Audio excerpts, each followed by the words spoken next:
আসসালামু আলাইকুম প্রিয় শিক্ষার্থী, আশা করি তোমরা সবাই ভালো আছো। আলহামদুলিল্লাহ আমিও ভালো আছি। বনশ্রী ন্যাশনাল আইডিয়াল হোম স্কুলে আজকে আমি তোমাদের সাথে আছি মোহাম্মদ আরিফুল ইসলাম। আজ আমি নবম শ্রেণীর রসায়ন বিষয়ের উপরে ক্লাস নিতে চাই। আজকে আমরা এই অধ্যায় 4 অর্থাৎ পর্যায় সারণীর এই অধ্যায় থেকে আমরা আজকে একটা মূলত সৃজনশীল প্রশ্ন শিখব। তোমরা জানো যে আমাদের কিন্তু রিভিশন ক্লাস চলছে। আমরা এই অধ্যায়ের বেশ কতগুলো ক্লাসে কিন্তু আমরা কতগুলো সৃজনশীল প্রশ্ন আমরা অতীতের ক্লাসে শিখেছি। আজকে আমরা আরও একটি সৃজনশীল প্রশ্ন আজকে আমরা শিখব। দেখো, আমরা এখানে একটা উদ্দীপক দেখতে পাচ্ছি। এই যে উদ্দীপক, এটা তোমরা বুঝতে পারছো, এটা হলো পর্যায় সারণীর একটি খণ্ডিত অংশ। এই উদ্দীপকের সাপেক্ষে আমাদের দুটি প্রশ্নের উত্তর করতে হবে। যেটা প্রয়োগমূলক প্রশ্ন গ, এখানে বলা হচ্ছে একই গ্রুপে উপর থেকে যদি আমরা নিচের দিকে যাই তাহলে মৌলসমূহের ধাতব ধর্ম ক্রমান্বয়ে পরিবর্তিত হয়। সেক্ষেত্রে এই ব্যাপারটি গ্রুপ 1 এর মৌলসমূহের ক্ষেত্রে অর্থাৎ এই গ্রুপের মৌলসমূহের ক্ষেত্রে আমাদের এই বিষয়টি ব্যাখ্যা করতে হবে। ঘ নম্বর প্রশ্নে বলা হচ্ছে তড়িৎ ঋণাত্মকতা একটি পর্যায়বৃত্ত ধর্ম। উদ্দীপকের তৃতীয় পর্যায়ের মৌলসমূহের আলোকে এই ব্যাপারটি আমাদের বিশ্লেষণ করতে হবে। এই হচ্ছে আমাদের আজকের আলোচ্য প্রশ্ন। আমরা প্রথমে গ নম্বর প্রশ্নটার উত্তর শিখব। দেখো, এখানে এই প্রশ্নটাতে যেটা বলা হচ্ছে সেটা হচ্ছে একই গ্রুপে উপর থেকে নিচের দিকে মৌলসমূহের ধাতব ধর্ম পরিবর্তিত হয়।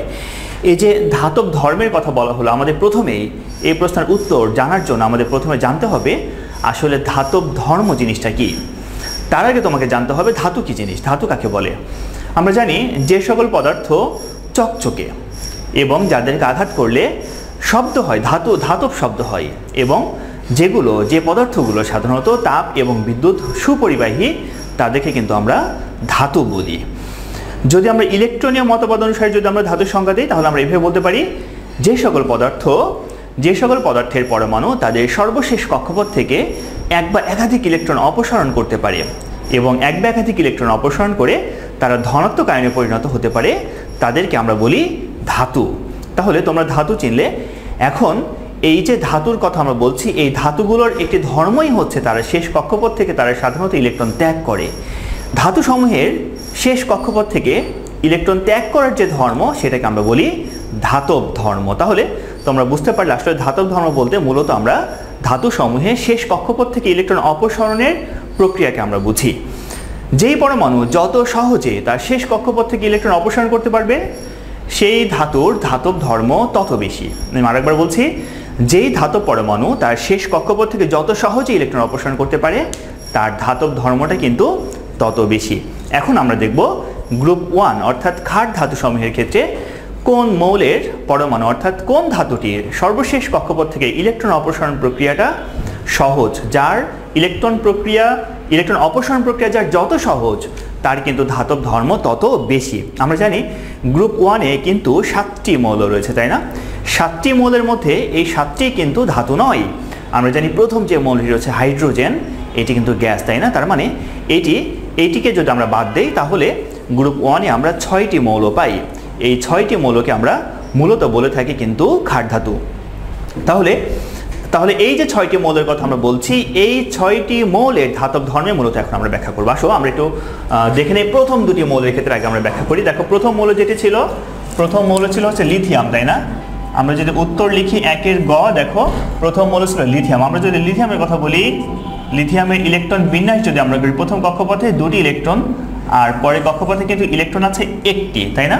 আচ্ছা, যদি আমরা সোডিয়ামের ইলেকট্রন বিন্যাস যদি আমরা করি সহজ পদ্ধতিতে, দেখো,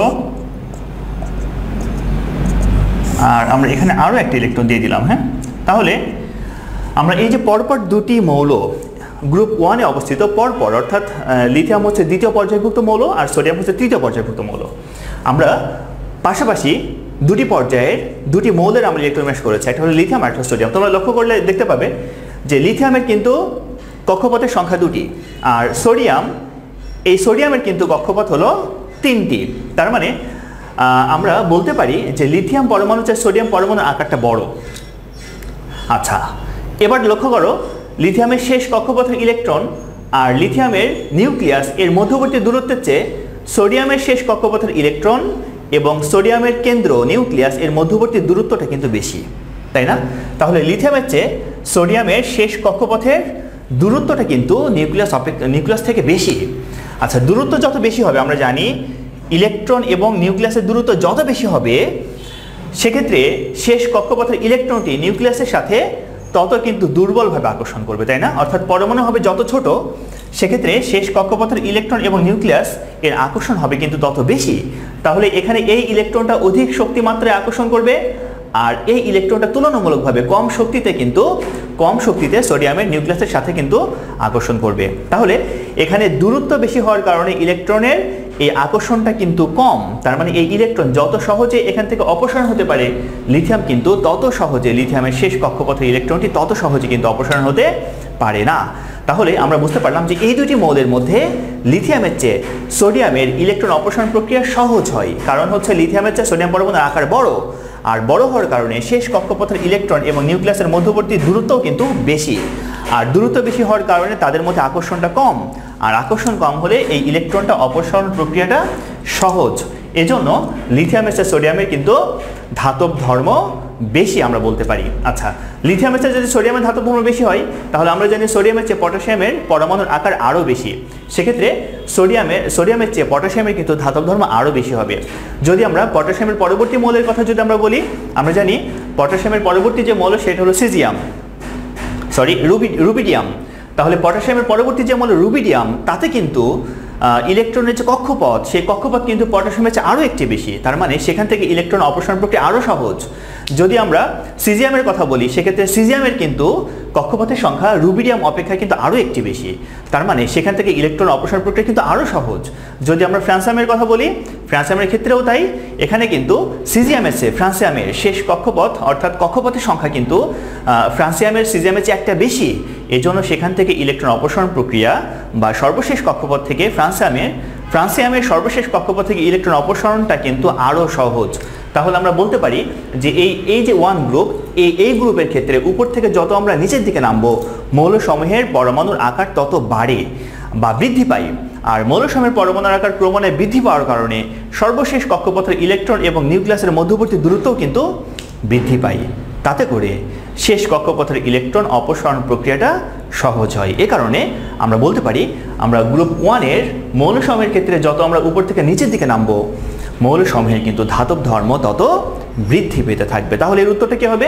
এর উত্তর আমরা এভাবে লিখতে পারি যে গ্রুপ 1-এর মৌলসমূহের ধাতব ধর্মের যে ক্রম সেটা হচ্ছে, আমরা প্রথমে লিখব লিথিয়ামের ধাতব ধর্ম সবচেয়ে কম, তারপর সোডিয়াম, তারপর পটাশিয়াম, তারপর রুবিডিয়াম, তারপর সিজিয়াম, আর সর্বশেষ হচ্ছে ফ্রান্সিয়াম। তার মানে আমরা বলতে পারি এই মৌলগুলোর মধ্যে সবচেয়ে অধিক ধাতব ধর্ম সম্পন্ন বা অধিক ধাতব ধর্ম সম্পন্ন যে মৌল সেটি হচ্ছে ফ্রান্সিয়াম। আশা করি তোমরা এই প্রশ্নের উত্তর খুব ভালো করে বুঝতে পেরেছ। আসো আমরা এখন ঘ নম্বর প্রশ্নের উত্তরের দিকে যাই।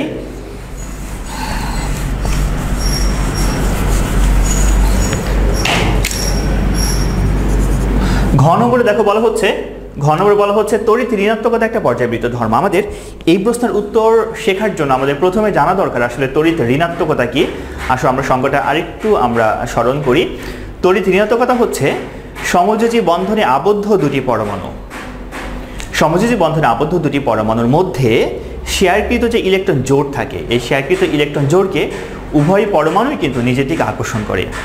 এই যে আকর্ষণ করার ব্যাপারটি আমরা বললাম, এটাকে বলা হয় কিন্তু তড়িৎ ঋণাত্মকতা। তাহলে তোমরা বুঝতে পারছো যে সমযোজী বন্ধন হতে হলে কিন্তু অবশ্যই দুটি অধাতু পরমাণুর মধ্যে এক জোড়া ইলেকট্রন শেয়ারের ঘটনা ঘটতে হবে। আর যখন দুটি পরমাণুর মধ্যে যখন এক জোড়া ইলেকট্রন থাকবে তো সেই এক জোড়া ইলেকট্রন দুটি পরমাণু কিন্তু নিজের দিকে আকর্ষণ করে। এই আকর্ষণ করার ধর্মকে বা আকর্ষণ করাকে আমরা বলি কিন্তু তড়িৎ ঋণাত্মকতা। সেক্ষেত্রে একই পর্যায়ে যদি আমরা বাম থেকে ডান দিকে যাই, এই তড়িৎ ঋণাত্মকতার মান এটা বাড়তে থাকবে নাকি কমতে থাকবে, এই বিষয়টি আসলে আমরা একটু শিখে নেই। আমাদের এখানে প্রশ্নে বলা হচ্ছে যে তৃতীয় পর্যায়ে মৌলসমূহের ক্ষেত্রে এই আমাদের তড়িৎ ঋণাত্মকতার মানের যে ক্রম সেটা আমাদের ব্যাখ্যা করতে হবে। আমরা জানি তৃতীয় পর্যায়ে যে মৌল সেগুলো হচ্ছে sodium, magnesium, aluminium, silicon, phosphorus, sulphur, chlorine, এগুলো হচ্ছে তৃতীয় পর্যায়ের মৌল। আচ্ছা, এই তৃতীয় পর্যায়ের মৌলগুলোর ক্ষেত্রে আমরা প্রথম থেকে দেখি। আসলে দেখো সোডিয়াম, ম্যাগনেসিয়াম, অ্যালুমিনিয়াম এই সবগুলো মৌলের ক্ষেত্রেই কিন্তু আমরা জানি, আমরা কিছুক্ষণ আগে ইলেকট্রন বিন্যাস করেছিলাম, সেখানে তোমরা দেখেছো আসলে সোডিয়ামের কিন্তু ইলেকট্রন বিন্যস্ত হওয়ার জন্য তার যে কক্ষপথ সংখ্যা সেটি কিন্তু 3। সোডিয়ামের কক্ষপথের সংখ্যা 3। আমরা যদি ম্যাগনেসিয়ামের কথা বলি, ম্যাগনেসিয়ামের কিন্তু কক্ষপথ 3টি, অ্যালুমিনিয়ামের কিন্তু প্রধান কক্ষপথ 3টি যেখানে ইলেকট্রন থাকে। তাহলে তৃতীয় পর্যায়ে সবগুলো মৌলের কক্ষপথের সংখ্যা কিন্তু 3টি করে। আচ্ছা, এখন সবগুলো মৌলের কক্ষপথের সংখ্যা যেহেতু 3টি করে, এখন আমাদেরকে দেখতে হবে আসলে এই তৃতীয় পর্যায়ে সবগুলো মৌলের পারমাণবিক আকার কোনটির বেশি কোনটির কম। আমরা জানি আমরা যত বাম থেকে ডান দিকে যাই কোনো পর্যায়ে, তত কিন্তু মৌলসমূহের আকার তত বেশি সংকুচিত হয়, মৌলসমূহের পরমাণুর আকার তত হ্রাস পায়। এটা আমরা জানি। এটা কেন হ্রাস পাই আমি একটু সংক্ষেপে বলে দেই। সেটা হচ্ছে আমরা যত বাম থেকে ডান দিকে যাই তত কিন্তু মৌলসমূহের সোডিয়াম থেকে ম্যাগনেসিয়ামের কথা যদি আমরা বলি, সেক্ষেত্রে সোডিয়ামের চেয়ে ম্যাগনেসিয়ামের একটি করে কিন্তু প্রোটন এবং একটি করে ইলেকট্রনের সংখ্যা কিন্তু বেশি, তাই না? আবার ম্যাগনেসিয়াম থেকে তুমি যদি অ্যালুমিনিয়াম পরমাণু এটার কথা যদি তুমি বলো, তো সেক্ষেত্রে ম্যাগনেসিয়ামের চেয়ে অ্যালুমিনিয়াম পরমাণুতে কিন্তু আরও একটি করে ইলেকট্রন এবং প্রোটন বেশি। তার মানে যত আমরা সামনের দিকে যাব তত পরমাণুগুলোর একটি করে ইলেকট্রন এবং প্রোটন কিন্তু বাড়তে থাকবে। আর যত কোনো পরমাণুতে ইলেকট্রন এবং প্রোটনের সংখ্যা যত বাড়ে বা বৃদ্ধি পায়, তত কিন্তু তারা পরস্পরকে আকর্ষণ করে, আর আকর্ষণ করার কারণে তারা পরস্পর কাছাকাছি আসতে চায়। এ কারণে পরমাণুর আকার সংকুচিত হয় এবং পারমাণবিক যে ব্যাসার্ধ এটা কিন্তু হ্রাস পায়। তার মানে আমরা বলতে পারি বাম থেকে আমরা যত ডান দিকে যাই পরমাণুর আকার কিন্তু তত সংকুচিত হয়। আচ্ছা, এই বিষয়টি তোমরা বুঝলে। এখন আমরা জানি যে ইলেকট্রন এবং প্রোটন এদের মধ্যবর্তী দূরত্ব যত কম, আকর্ষণ কিন্তু তত বেশি। এবং ইলেকট্রন এবং প্রোটন এদের চার্জ বিপরীতধর্মী হওয়ার কারণে এদের মধ্যবর্তী দূরত্ব যত বেশি, আকর্ষণ কিন্তু তত কম। এখন কথা হচ্ছে তোমরা এবার নিজেদেরকে প্রশ্ন করো, সোডিয়াম আর ক্লোরিন এই দুটি মৌলের কথা যদি আমরা এখন বিবেচনা করি, বলো তো সোডিয়ামের চেয়ে ক্লোরিন পরমাণুর আকার ছোট না বড়? আমরা জানি সোডিয়ামের চেয়ে ক্লোরিন পরমাণুর আকার কিন্তু অনেক ছোট, তাই না?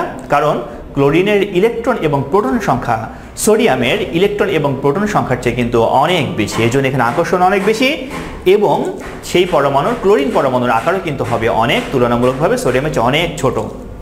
আচ্ছা, যদি পরমাণুর আকার ছোট হয়ে যায় তাহলে কিন্তু শেষ কক্ষপথের ইলেকট্রন আর প্রোটন এর মধ্যবর্তী দূরত্ব কিন্তু কমে যায়। আর মধ্যবর্তী দূরত্ব যত কমে, শেষ কক্ষপথের ইলেকট্রনের সাথে কেন্দ্রের যে প্রোটন এর আকর্ষণ কিন্তু তত বাড়ে। আর আকর্ষণ যত বাড়বে তড়িৎ ঋণাত্মকতার মানও কিন্তু তত বাড়বে। তাহলে তোমরা মূল বক্তব্য নিশ্চয় বুঝতে পেরেছ যে যখন এই পরমাণুগুলো দ্বারা, যখন সাধারণত বিশেষ করে যখন অধাতু পরমাণুগুলো দ্বারা যখন আমরা সমযোজী বন্ধন তথা সমযোজী যৌগ যখন আমরা গঠন করি, তখন ওই পরমাণু দুটির মধ্যে যে ইলেকট্রন জোড়া থাকে, সেই ইলেকট্রন জোড়া কোন পরমাণু অধিক আকর্ষণ করবে সেটা ডিপেন্ড করে পরমাণুগুলোর আকারের উপর। যেই পরমাণুর আকার যত ছোট, সেই পরমাণু কিন্তু শেয়ারকৃত ইলেকট্রন জোড়কে তত বেশি আকর্ষণ করতে পারে। তাহলে আমরা এখানে দেখলাম যে তৃতীয় পর্যায়ের মৌলসমূহের ক্ষেত্রে বাম থেকে আমরা যত ডান দিকে অগ্রসর হই পরমাণুর আকার কিন্তু তত হ্রাস পেতে থাকে। আর পরমাণুর আকার যত ছোট হতে থাকবে, সেক্ষেত্রে শেয়ারকৃত ইলেকট্রন যুগলকে কিন্তু ওই পরমাণু তত বেশি আকর্ষণ করতে পারবে, তথা আমরা বলতে পারি তখন ওই পরমাণুর তড়িৎ ঋণাত্মকতার মানও তত বাড়তে থাকবে। তাহলে আমরা বুঝতে পারলাম যে আসলে যে কোনো পর্যায়ে যত আমরা বাম থেকে ডান দিকে যাই পরমাণুর আকার তত ছোট হতে থাকে এবং তড়িৎ ঋণাত্মকতার মান তত বাড়তে থাকে। তাহলে কিন্তু আমাদের প্রশ্নের উত্তর শেষ। তাহলে আমরা এখন এই তড়িৎ ঋণাত্মকতার যে ক্রম সেটা আমি তোমাদেরকে এখন লিখে দিব। সেটা হচ্ছে সোডিয়ামের তড়িৎ ঋণাত্মকতার মান তৃতীয় পর্যায়ের মৌলের মধ্যে সবচেয়ে কম, আর ক্লোরিনের তড়িৎ ঋণাত্মকতার মান তৃতীয় পর্যায়ের মৌলের মধ্যে সবচেয়ে বেশি। তাহলে আমরা একটু ক্রমটা লিখে নেই। প্রথমে হলো সোডিয়াম, এটার মান সবচেয়ে কম, সোডিয়ামের চেয়ে বেশি ম্যাগনেসিয়াম, তারপর হলো অ্যালুমিনিয়াম, তারপরে সিলিকন, ফসফরাস, সালফার, আর সর্বশেষ রয়েছে ক্লোরিন। অর্থাৎ ক্লোরিনের কিন্তু তড়িৎ ঋণাত্মকতার মান সবচেয়ে বেশি তৃতীয় পর্যায়ের মৌলসমূহের মধ্যে। প্রিয় শিক্ষার্থী, আশা করি তোমরা আজকের ক্লাসের যে বিষয়বস্তু এবং এই যে আমরা সৃজনশীল প্রশ্ন যেটি আমরা এখানে লিখেছিলাম, এই প্রশ্নের উত্তর তোমরা খুব ভালো করে আশা করি তোমরা বুঝতে পেরেছ। আমরা ক্লাসের আজকে একদম শেষ পর্যায়ে, তবে তার আগে তোমাদের জন্য রয়েছে কেএসডব্লিউ। এইচডব্লিউ হচ্ছে আজকে আমরা যেই প্রশ্নটি শিখেছি, এই প্রশ্নটি এটার যে উত্তর যেটা আমি তোমাদেরকে মুখে বলে দিলাম, এটি তোমাদের খাতায় এটা কিন্তু লিখতে হবে। লিখে তোমাদের এইচডব্লিউটি তোমাদের স্কুলে অবশ্যই জমা দিতে হবে। আমরা আজকের ক্লাস এখানে শেষ করছি। পরবর্তীতে তোমাদের সাথে দেখা হবে অন্য কোনো ভিডিও ক্লাসে। সে পর্যন্ত তোমরা সবাই ভালো থাকবে, সুস্থ থাকবে। আল্লাহ হাফেজ।